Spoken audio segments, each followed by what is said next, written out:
Smart saving plan తో మీ ఆత్మీయులకు ఉజ్వలమైన సురక్షితమైన జీవితం అందించండి. టాటా ఏఏతో ఇది సాధ్యం.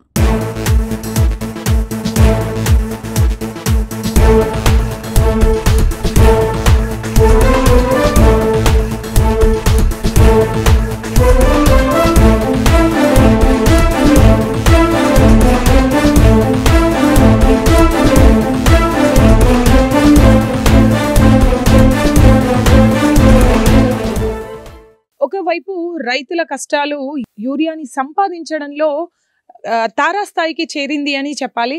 ఎందుకు అంటే మనకు కామారెడ్డి డిస్ట్రిక్ట్ బీబీపేట్ మండల కేంద్రంలో పొద్దుటి నుంచి పడిగాపులు కాస్తూ ఒక వ్యక్తి మూర్ఛ వచ్చి పడిపోయాడు.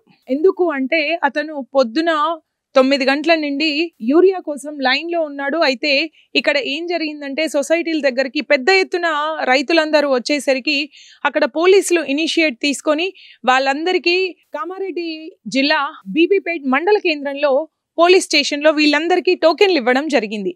అయితే రేఖయ్య అనే వ్యక్తి పొద్దుటి నుంచి లైన్ లో ఉండి పడిగాపులు కాస్తూ అక్కడ మూర్ఛ వచ్చి పడిపోయాడు. పోలీసులు ఆ వ్యక్తిని హుటాహుటిన తమ వాహనంలో ఆసుపత్రికి తరలించారు.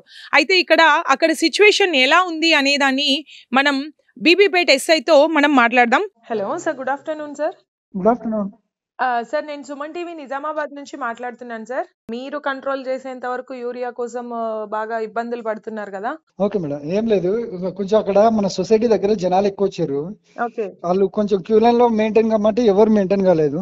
ఓకే, ఇక వాళ్ళతో నేను మన కోఆపరేటివ్ సొసైటీ వాళ్ళ సిబ్బందితో కొంచెం కోఆర్డినేషన్ లో ఉండి వాళ్ళందరినీ పిఎస్ తీసుకుపోయి ఒక లైన్ లో పెట్టేసి అక్కడ టోకెన్ ఇష్యూ చేసినాం మేడం. 9:30 టోకెన్స్ ఇష్యూ చేసినాం. ఓకే. సో ఓన్లీ బీబీపేట్ మండల్కేనా సార్? బీపేట్ మండల్ కి ఓకే, బీపేట్ మండల్ కి 9:30 టోకెన్స్ ఇష్యూ చేసినాం మేడం. ఇప్పుడు ఈ రోజు మాకు 6:30 లోడ్ ఉంది మేడం. అంటే ఉంది ఇప్పుడు అవైలబుల్. ఓకే, ఇంకొక 300 కొంచెం పెండెన్సీ ఉంది. అది నెక్స్ట్ డే మాకు మండే వరకు వస్తుందట వాళ్ళు చెప్పారు. ఓకే. సో మీరు పంపిణీ చేసింది సొసైటీ తరఫు నుంచి వచ్చిందా లేకపోతే ఈ షాపులకు ఎవరైతే? లేదు మేడం, సొసైటీ. ఓకే, ప్రైవేట్ వాళ్ళది కాదు madam.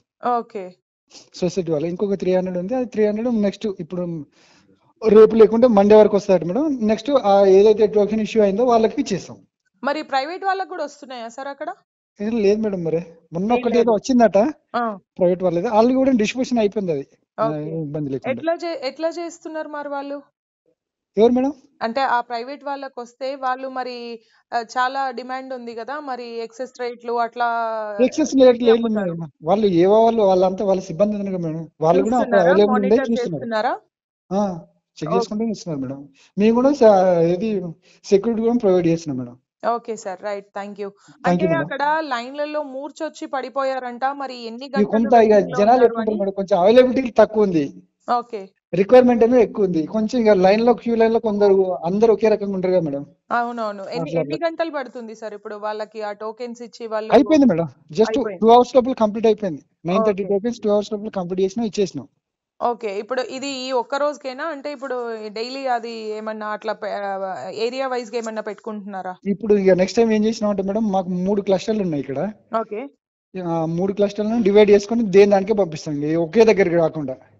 Okay sir, right sir, thank you.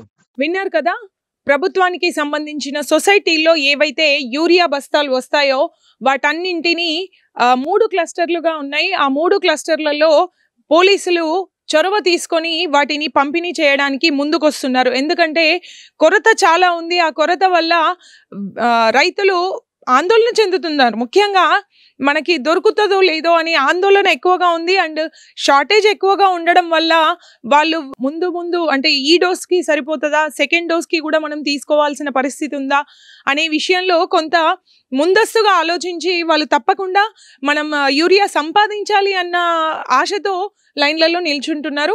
అయితే దీనికి సంబంధించి బీబీపేట్ మండల్ కి సంబంధించిన క్లస్టర్లో 3 సొసైటీకి ఏవైతే వస్తాయో వాటన్నింటినీ పోలీసులు టోకెన్ పద్ధతి ద్వారా ఇవ్వాలని డిసైడ్ అయినట్టుగా తెలుస్తుంది.